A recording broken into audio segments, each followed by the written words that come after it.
Bonjour les amis. Alors aujourd'hui je vous propose une vidéo sur Louis XVI durant la Révolution française. Louis XVI est sacré roi de France le 11 juin 1775. À la suite de son sacre, il déclara « Il est bien juste que je travaille à rendre heureux un peuple qui contribue à mon bonheur, je vais maintenant m'en occuper tout entier. » Il ne se doutait pas une seconde que le destin l'amènerait à la guillotine quelques années plus tard. Louis XVI est conscient de la nécessité de réformer les finances publiques et les modalités de fonctionnement de la monarchie. Il s'entoure de personnes compétentes, telles les conseillers Turgot et Calonne, lesquels tentent de porter à bien des projets d'égalité devant l'impôt, ainsi que des réformes audacieuses de l'agriculture et du commerce. Néanmoins, devant la fronde des parlementaires ainsi que de la noblesse et du haut clergé, qui refusent ouvertement toute remise en cause de leurs privilèges, la révolution royale voulue par le roi n'aboutit pas. Le roi, qui n'a eu de cesse de désavouer ses ministres devant les pressions exercées, y compris par ceux de l'entourage de la reine, ressort découragé et se voit contraint de réunir les États généraux le 5 mai 1789. Cette date marque le début de la Révolution française. Pour ces États généraux, 60 000 cahiers de doléances sont remis par le peuple au secrétariat royal, sans jamais remettre en cause la monarchie. Le 17 juin 1789, des membres du tiers-État, se considérant, à tort, comme les représentants de la nation, se déclarent Assemblée nationale. Ils sont rejoints de leur velléité par des mandatés du clergé 2 jours plus tard. Le 20 juin 1789, l'Assemblée prête serment au jeu de paume de ne jamais se séparer avant qu'une constitution ne soit rédigée. Face à l'urgence, Louis XVI propose un vaste programme de réformes en séance royale le 23 juin et ordonne aux membres de l'Assemblée nationale de se séparer. Ces derniers refusant, le roi, une nouvelle fois, se soumet et ordonne le 27 juin au reste du clergé et de la noblesse de rejoindre l'Assemblée. Le 9 juillet, l'Assemblée se proclame Assemblée nationale constituante. Dans un contexte de pénurie de pain, de hausse des prix et d'insurrections multiples, la Bastille est ouverte par son gouverneur, Launay, à des manifestants armés le 14 juillet 1789. Il sera massacré par la suite, sa tête tranchée et plantée au bout d'une pique. Réveillé en soirée, Louis XVI demanda « Mais c'est une révolte ?» Ce à quoi le duc de la Rochefoucauld lui répondit « Non sire, c'est une révolution. » Le 4 août 1789, l'Assemblée vote l'abolition des privilèges et rédige la Déclaration des droits de l'homme et du citoyen quelques jours plus tard, le 26 août. Le 5 octobre, plus de 6000 femmes marchent sur Versailles pour exiger du pain au roi, qui leur en procure de toute urgence. Le soir, à contre-cœur, il signera le texte de la Déclaration des droits de l'homme et du citoyen. Le lendemain matin, les manifestants pénètrent de force dans sa suite royale. N'étant plus en sécurité, Louis XVI est contraint de quitter Versailles pour se rendre avec sa famille à Paris, aux Tuileries. Pour célébrer l'anniversaire de la prise de la Bastille, érigée en symbole, une fête nationale de la Fédération est organisée par le marquis de Lafayette sur les Champs de Mars le 14 juillet 1790, où le roi prête serment à la nation. Louis XVI est devenu, malgré lui, roi des Français, et non plus roi de France. Craignant, à raison, pour sa sécurité ainsi que celle de sa famille, le 20 juin 1791, le roi fuit en direction de Montmédy à l'est du royaume pour rejoindre l'armée du marquis Bouillé. Il est arrêté à Varennes, ramené aux Tuileries et se voit suspendre de ses droits.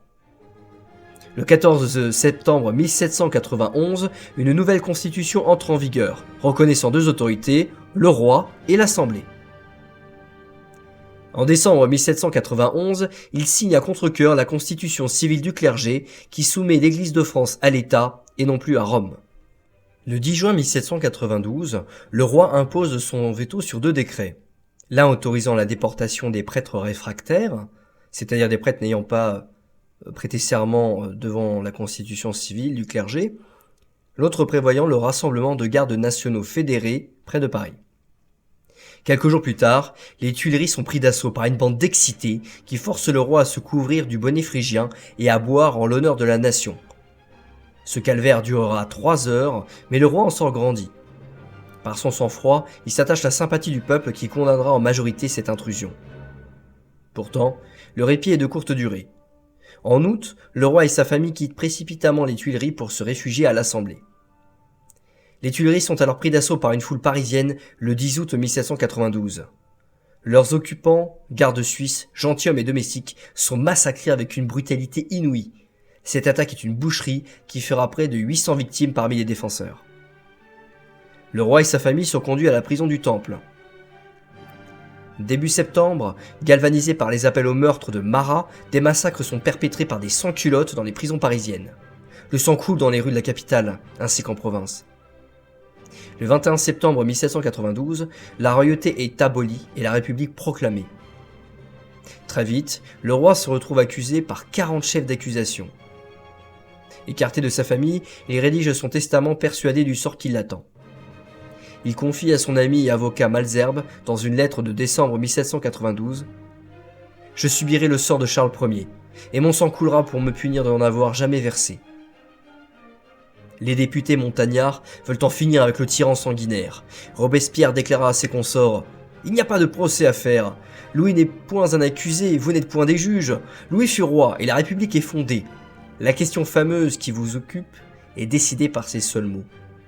Louis doit mourir parce qu'il faut que la patrie vive. » Après 37 heures de débat, le verdict public est rendu le 18 janvier 1793. C'est la mort, par 387 voix contre 324, qui attend incessamment sous peu Louis Capet. La mise en garde de Turgot revient dans l'esprit du roi. N'oubliez pas, sire, que c'est la faiblesse qui a mis la tête de Charles Ier sur un billot. Il est rendu coupable de conspiration contre la liberté de la nation et d'attentat contre la sûreté générale de l'État. C'est son ami, Malesherbes, qui lui annonça la sentence, à quoi elle répliqua « La nation est égarée, et je suis prêt à m'immoler pour elle. Le sacrifice de ma vie est si peu de chose auprès de sa gloire ou auprès de son bonheur. » L'abbé de Firmont, un prêtre réfractaire, le suivit dans ses derniers instants. Le soir du 20 janvier 1793, les adieux à sa famille furent faits. Il se confessa et pria jusqu'à 2 heures du matin. À 5 heures, il fit sa toilette et assista à la messe. Vers 8h30, le commandant de la garde nationale, Santerre, vint le chercher. Il se jeta alors aux pieds du prêtre. « Tout est consommé, monsieur.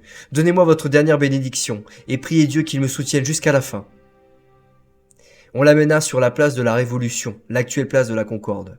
Il y a foule, le temps est gris. Refusant qu'on le déshabille, qu'on lui coupe les cheveux et qu'on lui attache les mains, avant finalement d'accepter, sur l'échafaud il lut ces derniers mots. « Je meurs innocent de tous les crimes qu'on m'impute. Je pardonne aux auteurs de ma mort et je prie Dieu que le sang que vous allez répandre ne retombe jamais sur la France. » S'adressant au bourreau Samson, « Vous savez tous que je suis innocent, mais si le sacrifice de ma vie peut être utile au repos de mon peuple, je le fais volontiers. » Le 21 janvier 1793, à 10h22, le couperet tombe. Son prêtre prononça ces paroles. « Fils de Saint-Louis, montez au ciel. » Le roi est mort les yeux ouverts. Sa tête est montrée par 2 fois à la foule, criant « Vive la Révolution, vive la République !» Son sang coulant est récupéré en hâte par les jacobines que l'on affublera du nom, des années après, de tricoteuses, au moyen de mouchoirs et de chiffons. Un sans-culotte asperge ses compères du sang recueilli dans le baquet, en éructant. « Frères, on nous a menacé que le sang de Louis Capet retomberait sur nos têtes. Eh bien, qu'il retombe!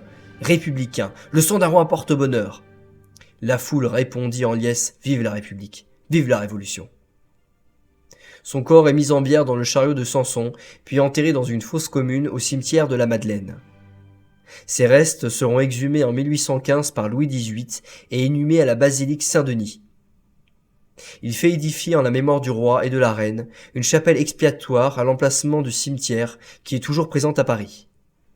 Merci d'avoir regardé la vidéo. Maintenant, je vous laisse en compagnie d'Edith Piaf qui interprète le morceau Ça ira, chanson que les révolutionnaires ont chantée juste après la décapitation du roi.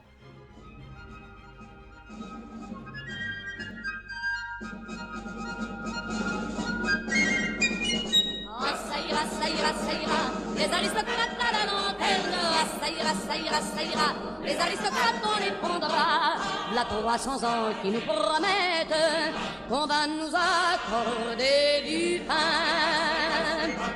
La 300 ans qui donnent des fêtes et qui entretiennent des cadins. La 300 ans qu'on nous écrase, assez de mensonges et de phrases, on ne veut plus mourir de faim. Ah, ça ira, ça ira, ça ira, les aristocrates à la lanterne. Ah, ça ira, ça ira, ça ira, les aristocrates on les pondra. La 300 ans qui font la guerre au son des fifres et des tambours, en nous laissant crever de misère, ça ne pouvait pas durer toujours. La 300 ans qui prennent nos hommes, qui nous traitent comme des bêtes de somme, ça ne pouvait pas durer toujours.